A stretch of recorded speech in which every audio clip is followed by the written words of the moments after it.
За 1072 хувьцааны өв залгамжлагч нар маань анхаарлаа хандуулаарай. Хэрвээ та талигачтай хамт амьдарч байсан бол та түр тайван байжээ. Бид өөр өв залгамжлагч гарч ирэх нь үгүй юу гэдгийг бүтэн 1 жилийн турш хүлээгээд 1 жилийн дараа танд өвлөг эрхийн гэрчлэгээ олгоно. За 2.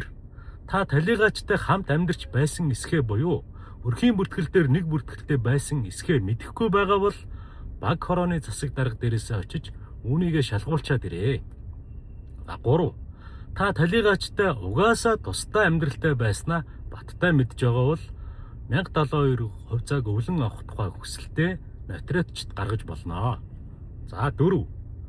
Хэрвээ та талигачийн цорын ганц өвлөгч эсвэл бусад 1-р ээлжний өвлөгч нар бүгд танд энэ хувьцааг өгөхийг зөвшөөрөх юм бол та тэр хүмүүсээ дагуулад нотариат дээр очиж өвлөх эрхийн гэрчлэгээгээ бичүүлж авах боломжтой шүү.